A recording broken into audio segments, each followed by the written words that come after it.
Hi friends, welcome to Lavanji Lifestyle. இன்னைக்கு நம்ம வீடியோல chicken salna எப்படி பண்ணலாம்னு பார்க்கலாம். பாத்திரம் நல்லா சூடானதும் 1 டேபிள்ஸ்பூன் எண்ணெய் சேர்த்துக்கோங்க.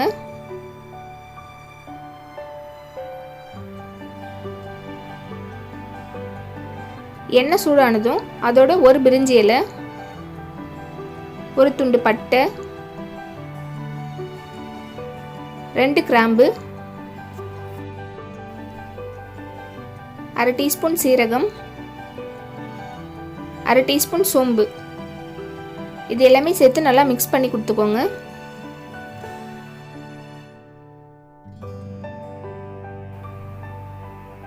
இதோட 2 பச்சை மிளகாய், ஒரு பெரிய வெங்காயம் நீல வாக்கில் கட் பண்ணி சேர்த்துக்கோங்க. இந்த வெங்காயம் வந்து நல்லா கண்ணாடி மாதிரி வர வரைக்கும் நல்லா வதக்கிக்கோங்க.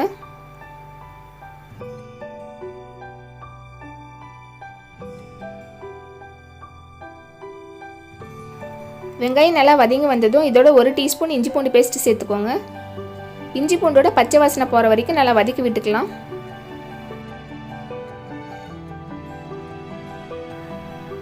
இப்போ இதோட ஒரு தக்காளியை கட் பண்ணி சேர்த்துக்கோங்க.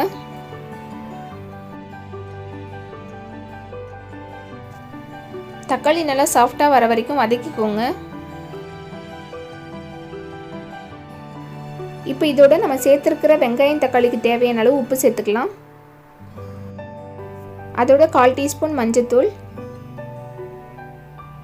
1/2 டீஸ்பூன் மிளகாத்தூள், 1 டீஸ்பூன் மல்லித்தூள், 1 டீஸ்பூன் கரம் மசாலா, இது எல்லா மசாலாவுமே சேர்த்துட்டு நல்லா கலந்து விட்டுக்கலாம். மசாலா சேர்க்கும் போது ஃப்ளேம் வந்து குறைச்சி வச்சுக்கோங்க, இல்லைன்னா கரிஞ்சிடும். கரம் மசாலாவுக்கு பதிலாக சிக்கன் மசாலா இருந்தாலும் சேர்த்துக்கலாம், டேஸ்ட் நல்லா தான் இருக்கும். இப்போ நம்ம மசாலா எல்லாமே சேர்த்துட்டு ஒரு 2லிருந்து 3 நிமிஷம் நல்லா கலந்து விட்டுக்கலாம். அதோட பச்சை வாசனை போகிற வரைக்கும் மிக்ஸ் பண்ணிக்கோங்க.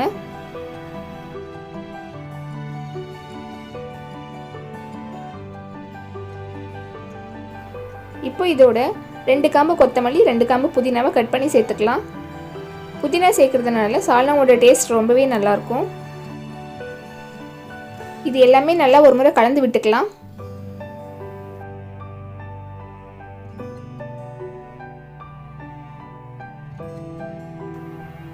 இப்போ நம்ம சேர்த்த எல்லா பொருளுமே ஒன்னோடு ஒன்று கலந்து இதிலிருந்து எண்ணெய் பிரிஞ்சு வரணும். எண்ணெய் நல்லா பிரிஞ்சு வர ஆரம்பிச்சதும் இதோட 1/4 கிலோ சிக்கன் சேர்த்துக்கோங்க. இப்போ நான் சேர்த்துருக்கிற எல்லா அளவுமே பார்த்தீங்கன்னா 1/4 கிலோ சிக்கனுக்கு தேவையான அளவு தான் சேர்த்துருக்கேன். நீங்கள் 1/2 கிலோ செய்கிறதா இருந்தால் இதில் டபுள் பண்ணிக்கோங்க. இப்போ சிக்கன் சேர்த்துட்டு ஒரு முறை நல்லா கலந்து விட்டுக்கலாம். தண்ணி எதுவுமே சேர்க்க தேவையில்லை. சிக்கன் எல்லாமே மசாலாவோட நல்லா கலந்ததும் இப்போ சிக்கனுக்கு தேவையான அளவு உப்பு சேர்த்துக்கலாம். ஒரு முறை நல்லா மிக்ஸ் பண்ணி விட்டுக்கோங்க.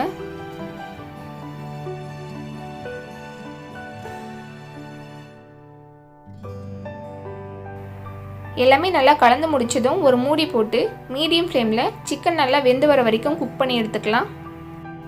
இந்த மாதிரி மூடி போட்டு குக் பண்ணும் போது அடிக்கடி ஓப்பன் பண்ணி கலந்து விட்டுக்கணும். இப்போது சிக்கன் வெந்து வர டைமில் சால்னாவில் சேர்க்கறதுக்காக ஒரு தேங்காய் பேஸ்ட் ரெடி பண்ணிக்கலாம். அதுக்கு ஒரு மிக்ஸி ஜாரில் 1/4 கப் அளவு தேங்காய் சேர்த்துக்கோங்க. ஒரு சின்ன துண்டு பட்டை 2 உடச்சி சேர்த்துருக்கேன். அதோடு 2 கிராம்பு, ஒரு ஏலக்காய், 1/2 டீஸ்பூன் சோம்பு, ஒரு 6லிருந்து 7 முந்திரி சேர்த்துக்கோங்க. இதோட லைட்டாக தண்ணி சேர்த்து நைஸாக அரைச்சி எடுத்துக்கலாம். இந்த அளவுக்கு நைஸாக அரைச்சி எடுத்துக்கணும். இப்போ நம்ம சிக்கன் நல்லா வெந்து வந்திருக்கான்னு பார்க்கலாம். சிக்கன் வந்து நம்ம குக் பண்ணும்போது தண்ணி எதுவுமே சேர்க்கல, சிக்கன்லேருந்து வெளியே வந்திருக்கிற தண்ணி தான் இது. நம்ம மீடியம் ஃப்ளேம்லேயே வச்சு குக் பண்ணும்போது தான் சிக்கன்லேருந்து இந்த மாதிரி தண்ணி எல்லாமே நல்லா பிரிஞ்சு வரும். இப்போ பார்த்தீங்கன்னா சிக்கன் வந்து ஒரு 90% நல்லா வெந்து வந்திருக்கு. இந்த ஸ்டேஜில் நம்ம அரைச்சி எடுத்திருந்த தேங்காய் பேஸ்ட்டு சேர்த்துடலாம். சில பேருக்கு வந்து சால்னா ரொம்ப தண்ணியாக இருக்கிறது பிடிக்கும், ஒரு சில பேருக்கு திக்காக இருக்கிற மாதிரி பிடிக்கும். அதனால் இதில் சேர்க்குற தண்ணி வந்து உங்களோட விருப்பம்தான். உங்களுக்கு எந்த அளவுக்கு திக்னஸ் வேணுமோ அந்த அளவுக்கு நீங்கள் தண்ணி சேர்த்துக்கலாம். ஒரு முறை நல்லா கலந்து முடிச்சதும் நம்ம தேங்காய் அரைச்சி எடுத்திருந்த மிக்ஸி ஜார்லேயே தண்ணி சேர்த்து நல்லா கலந்துட்டு இதில் சேர்த்துக்கோங்க.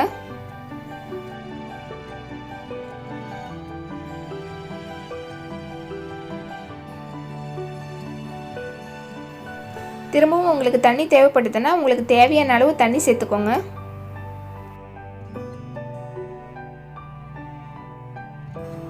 இந்த ஸ்டேஜில் ஒரு முறை உப்பு எல்லாமே கரெக்டாக இருக்கான்னு செக் பண்ணிவிட்டு தேவைப்பட்டால் நம்ம ஆட் பண்ணிக்கலாம்.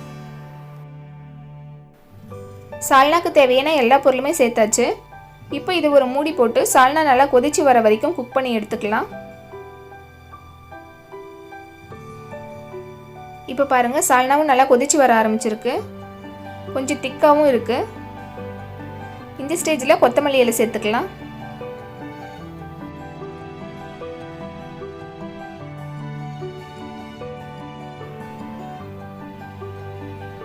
சிக்கனும் பாருங்கள் நல்லா சூப்பராக வெந்து வந்திருக்கு. இப்போ நம்ம ஃப்ளேம் ஆஃப் பண்ணிடலாம். ஒரு முறை நல்லா கலந்து விட்டுக்கோங்க. கலந்து விட்டுட்டு மூடி போட்டு அந்த ஹீட்லேயே விட்டுடலாம். இதிலிருந்து எண்ணெய் பிரிஞ்சு வந்ததும் வெளியே எடுத்துடலாம்.